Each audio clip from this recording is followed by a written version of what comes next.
Salut chers agriculteurs révolutionnaires, nouveau jour, nouveau défi. Nous voilà encore aujourd'hui ici dans une nouvelle vidéo où nous allons vous parler à la suite de la vidéo précédente de comment en finir progressivement avec l'utilisation des produits chimiques, notamment des engrais chimiques au détriment de la matière organique. La matière organique, quand vous l'adoptez, présente autant d'avantages. Premièrement, ça vous permet de produire sain et biologique. Et donc, vous mangez sain et biologique. Je ne vous parle pas des avantages liés au fait de manger sain.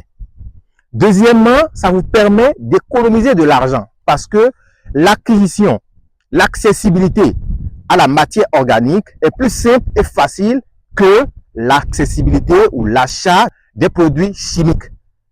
Le truc n'est pas bon et c'est encore difficile d'accès. C'est compliqué. L'autre chose, c'est que vous préservez l'environnement. Pour ceux qui ne me connaissent pas, je suis Abraham Diosso, ingénieur agronome, aménagiste, paysagiste et spécialiste des questions relatives au développement et à l'agriculture révolutionnaire en Afrique. Nous allons tout de suite dans le vif du sujet. Vous devez savoir que la matière organique est l'ensemble des composés carbonés d'origine animale ou végétale.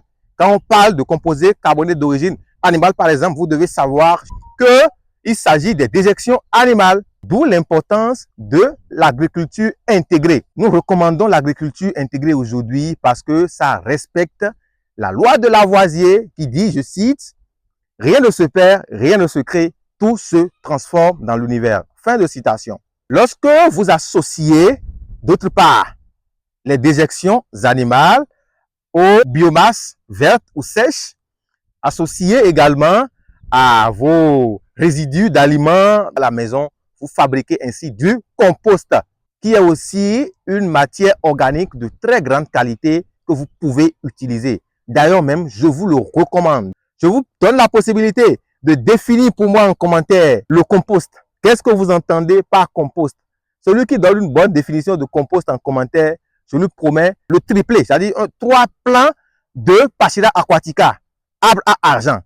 Pourquoi donc utiliser la matière organique? La matière organique, en dehors des avantages que nous avons cités précédemment, vous permet d'améliorer la capacité de rétention en eau de votre sol.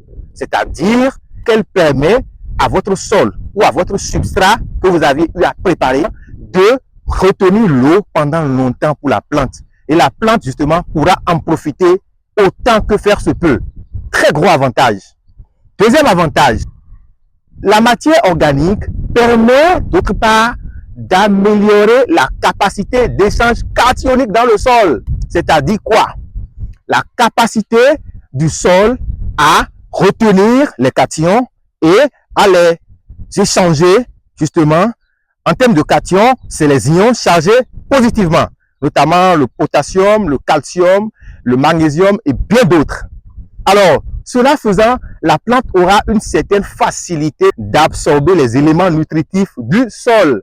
Et quand votre plante a la facilité d'absorber les éléments nutritifs du sol, votre plante se porte bien, vos plants fructifient bien, si c'est les légumes, fruits, et vous avez de larges feuilles. Le pH de votre sol, c'est très important. Ça fait partie des propriétés chimiques de votre sol que vous devez systématiquement contrôler. Beaucoup m'ont écrit dans le but de savoir des astuces simples et manuelles pour se renseigner justement sur le pH de notre sol. Parce qu'entre-temps, j'avais parlé des astuces terre à terre et simples pour se renseigner sur les propriétés physiques de notre sol. C'est l'occasion pour moi de leur répondre. Pour ce qui concerne le pH de votre sol, vous devez savoir que il n'y a pas une manière visible comme ça de se renseigner sur le pH de votre sol, mais la stratégie que vous pouvez adopter est d'améliorer automatiquement le pH de votre sol. Quand vous l'améliorez, si entre-temps c'était acide ou basique, vous le régularisez. Vous le rendez un peu plus neutre. Et la matière organique permet de tamponner le pH de votre sol. Parce que la majorité des légumes, feuilles et fruits que nous produisons exigent un pH plus ou moins neutre.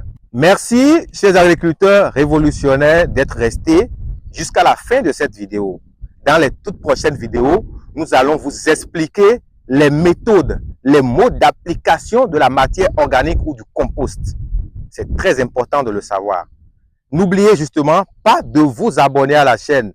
Ce qui me passionne le plus, c'est les pouces et les cœurs rouges. Ça me donne vraiment l'assurance que vous êtes intéressés par les thématiques qui se développent ici. Portez-vous bien, chers agriculteurs révolutionnaires, et on s'attrape dans la prochaine vidéo. Ciao, ciao.